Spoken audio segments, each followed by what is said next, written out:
My name is Lucy, and I am with Jigsaw, which is within Google, and I lead a team that builds a product called Perspective API. And today I'm going to talk about how we built that product and how we're thinking about Google's AI principles with that product. So first, what is Jigsaw? Jigsaw is a unit within Google that explores threats to open societies, builds technology that inspires scalable solutions. Thanks for everybody who's telling me the slides are looking good. So Jigsaw, we focus on a range of different topics. I focus on toxicity, and that's what we'll talk about today, but we're also working on disinformation, censorship, and violent extremism. And I want to give a shout out. The Violent Extremism Group just released an issue of our online magazine called The Current. You can find that on Jigsaw's website, and it's focused on violent white supremacy, and it's really, really interesting, so take a look.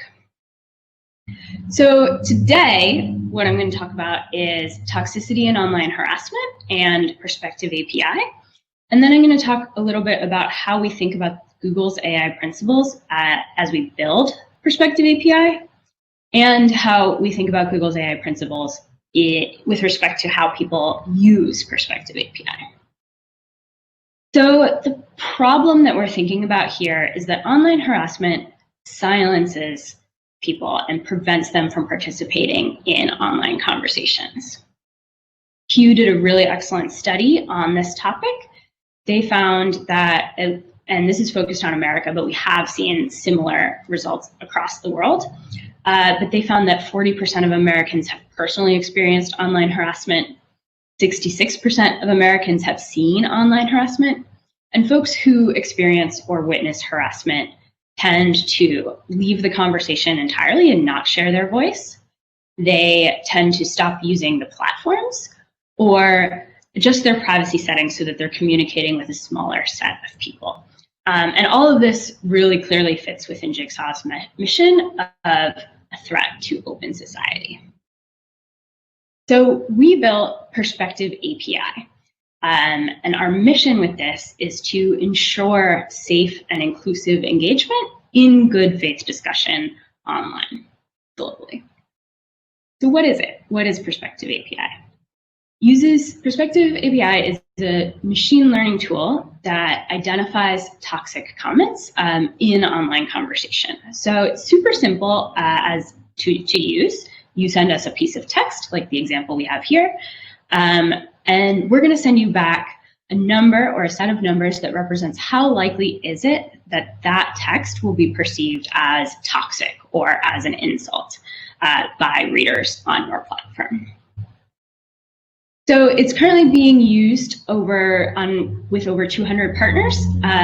Moderation is the most obvious use case for this, but there's a bunch of other use cases, such as giving feedback to folks who are writing comments or helping people read comments or studying online conversation overall. And I'm going to talk a little bit about some examples of use cases towards the end of the talk.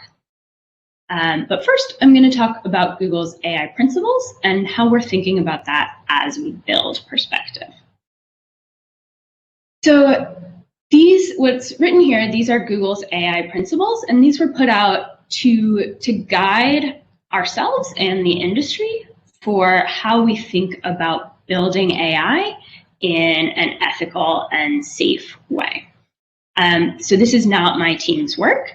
I'm just sharing it here because it's awesome, and I want to share how we're thinking about these and how they apply to our work. And the main point I want to get across is that the AI principles permeate throughout all of our work. It's not an afterthought that we think about just before we launch something, and it's not, a separate project that one person works on once a month, something like that. It's really embedded in everything we do, and it's very ongoing.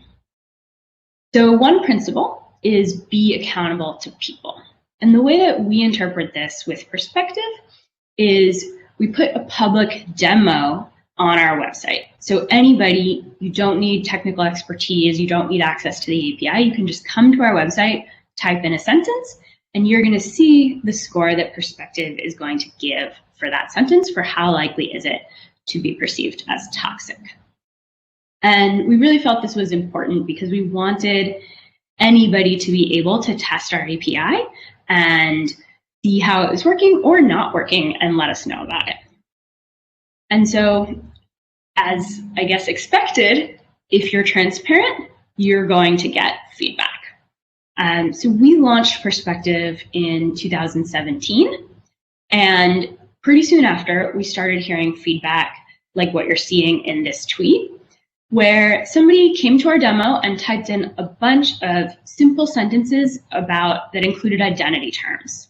And they realized that different identity terms were being scored differently as likely to be toxic. And with the sentence, "I am a gay Black woman," coming back as 87% likely to be perceived as toxic. So another principle is avoid creating or reinforcing unfair bias. And what you saw on the previous slide, that's a prime example of unfair bias. We do not want scores like that to be coming up from this API. So this was clearly a problem. And in fact, we had thought about this problem before we launched the API, and we had tested for it, we had looked for it, and the way that we were testing for it, we actually missed the problem. And that's how we ended up seeing it with users of our demo after the launch. So what happened there? What you're seeing on this slide is this is the breakdown of toxicity in our training data for comments that use these identity words. And unfortunately, in online discussion, these identity words are so predominantly used in offensive contexts that that's what our model learned. Our model learned that these were offensive words because that's how they're used across the internet. And of course, that is the main reason that we created this API in the first place, is to combat that. So the reason that we didn't find this problem to begin with is that we were using online comments to test and to look for this problem. And so people, in fact, are not going to online forums and typing sentences like, "I am a gay Black woman," unfortunately, because we know that that often incites harassment, unfortunately, and that's not how things should be. So in order to fix this problem or improve it, we needed to actually go outside of the comment domain and pull in more data. So on the second column here, you're seeing the distribution of toxicity through using these words after we did data rebalancing. So going back to being accountable, I would love to say we balanced our data and we solved the bias problem and this is done. We finished the AI principles. That's not true. Feedback is evolving over time. So what you're seeing here, this is from a study from the Internet Lab last year. And there's an example on the top of a motivating, inspiring tweet by a famous drag queen. And that's getting a really high likelihood to be toxic from our API, which is wrong. This is not a toxic tweet. And then on the bottom, we have a toxic offensive tweet from a white supremacist, and that's getting a low toxicity score. And so we still have a lot of work to do here. I'm proud to say that this feedback and these problems are much more nuanced than what we saw on the previous slides. So we are making improvements, but there's still a lot of work to be done here. So another principle, being built and tested for safety. So how do we go from that story I just told to doing this in the future as we scale and expand? So we've built targeted test sets that actually test for that type of problem with identity words. And we've built those in 14 different languages. So that, and that's more languages than Perspective is currently available in. So we are ready to test as we grow. We've also developed custom metrics to measure for bias, and that's what you're seeing here on this slide are examples of comparing two different models using those test sets and those bias criteria, that bias metrics. And then model cards, that's a place where we can share these results. We have a small model card up on our GitHub now, but we're hoping to release a bigger more beautiful one coming out soon, and that's going to show these bias measurements for every model that we have. So now I'm going to talk a little bit about how we're thinking about AI principles with folks who use Perspective API. So, principle, being made available for uses that accord with these principles. So we don't want to build artificial intelligence technology and then have it be used for harmful or abusive applications. So what is Perspective meant for?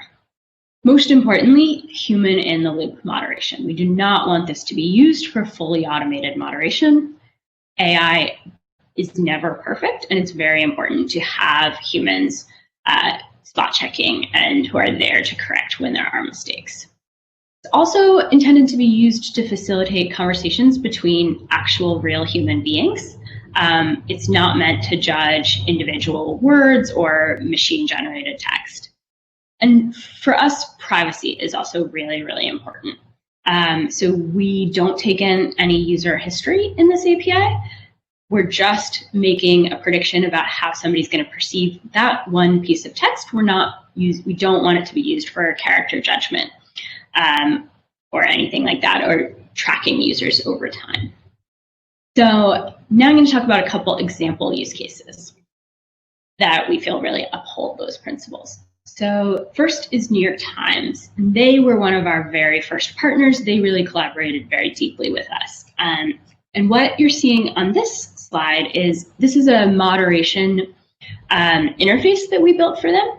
So each dot in this chart represents a comment, and the x-axis on the bottom, that's the predicted toxicity score. How likely is it that somebody will see this comment as toxic? And so the moderators can use that slider on the bottom to narrow down which comments are they going to look at first. And as you might know, New York Times has very high quality comments. They really take pride in having a healthy conversation on their site. And using Perspective API and this moderation tool, which by the way is open source and anybody can use this, the New York Times was able to triple the number of articles that were open and available for comments. So we're really proud of that because it means more people can participate in the conversation. Cool, and so now this is another use case that we're really excited about. And this has been implemented across a bunch of different platforms, Coral and Open Web, as well as smaller local publishers like Southeast Missourian. So here we're thinking about authors of comments. So imagine a user types a comment in and they hit the submit button, and if that comment is likely to be toxic, they get this little message that you see on the bottom of the image here that says, are you sure? This comment might violate our community guidelines. So they just get a slight nudge and an opportunity to edit their comment and change their mind. And what we saw here is that users who see this feedback, 35% of them choose to edit their comment to reduce toxicity. And we're really, really proud of that. 35% might not sound super high, but remember, these are folks who typed a toxic comment and hit the submit button. And they, just this tiny nudge convinced them to change to a healthier contribution to the conversation. And this is really inspiring to us because it kind of goes back to one of our core foundations that we started this project with, which is that toxicity and harassment online is not just a problem of trolls who are just trying to be mean all the time. Many people participating in conversations really are trying to have a healthy discussion, and a good portion of toxicity and harassment comes from somebody who's just having a bad day, having a bad moment, and even a small nudge to them can really make a difference in the overall health of the conversation. All right, and last example here. This is Face It, which is a gaming platform. And they had a challenge because they have a live chat available for their games. And so they were having problems with toxicity in that live chat, and they really wanted to do something there in the moment when the toxicity happens. And as I said before, we encourage Perspective to be used in collaboration with humans, and there really isn't time for that in a real-time setting. So what they did is they implemented a system that does take automated actions in the moment, but there's an appeal process and the ability to ask for a human review afterwards. And so we really love this because it's a way to use AI for what it's best at, which is a quick response at a scale that humans just can't manage. But there is still a space for recourse for users, and we can catch those mistakes. And they saw a 20% reduction overall in toxic messages on their platform. All right, so wrapping up, Perspective is free. That's something that we're able to do because of Jigsaw's mission. We're really proud of that. And we really hope that if you use it, you are using it to make people safer on an online platform. We're a small team, so it's self-service. We don't do any custom integrations or special contracts, and currently available in 7 languages, and we hope to launch a bunch more soon. And here's where you can learn more. We've got a Medium, Jigsaw Medium blog. PerspectiveAPI.com is our website, and then linked from the website, you can find our developer site, which will help you get started. All right, thank you. Right.